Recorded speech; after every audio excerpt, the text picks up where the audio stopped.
मराठ्यांनी यापुढं शासक बनायचं आणि प्रशासक पण बनायचं. दादा त्याला प्रशासनापुढे हात जोडून उभा राहिला. मराठ्यांनी यापुढं शासक बनायचं आणि प्रशासक पण बनायचं.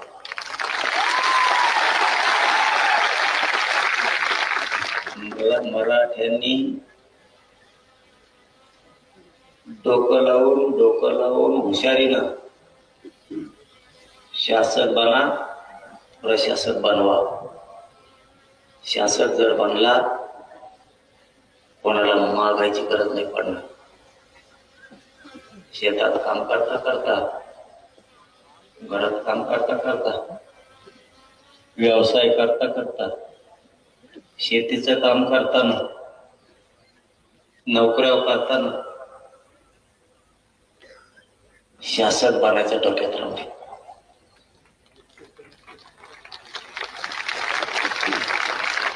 तुमच्यावरती दारिद्र्याचा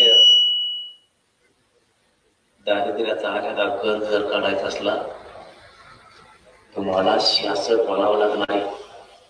कुणी डोक्यावर हात केलेला, कुणी हातात हात दिला, कुणी चहा पाजेला म्हणून आपण मोठे नाही होणार. या दसऱ्याच्या निमित्तानं सांगतो, जातीला सांभाळायचं असलं, जातीच्या अडचणी दूर करायच्या असल्या तर तुम्हाला शासक बनावं लागेल. आणि प्रशासकही बनावं. प्रशासनात एवढी ताकद आहे, दादा जरी असला तरी हात जोडून प्रशासनासमोर उभं राहावं.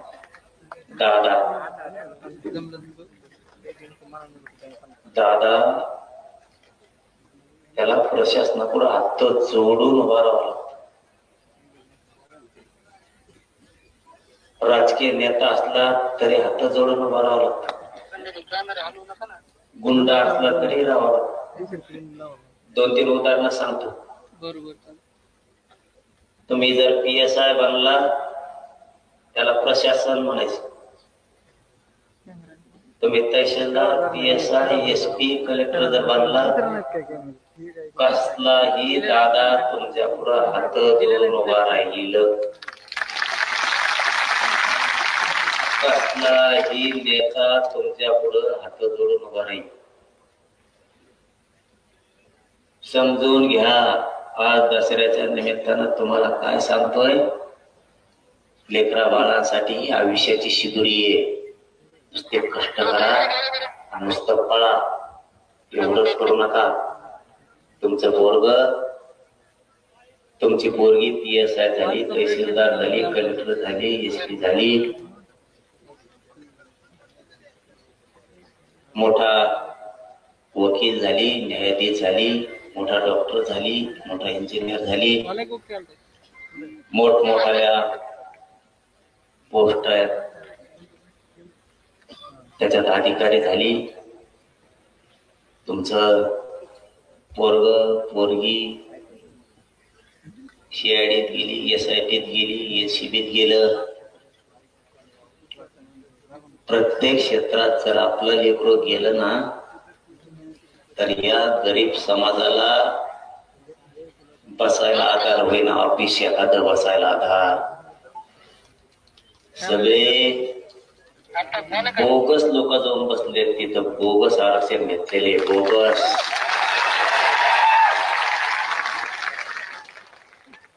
हाय का डोकं ठेका तुमचं? लोक जातीचं काम करायचं असलं, सत्ता असो नाही तर नसो, बरं का बरोबर, सत्ता असो नाही तर नसो, प्रशासनात जर आपले अधिकारी असले ना, राईट फुटात ठोकी देते. सत्ता असो नाही तर नसो.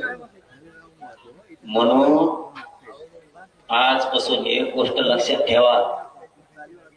आता आपल्याला प्रशासनात लोक घालायचे.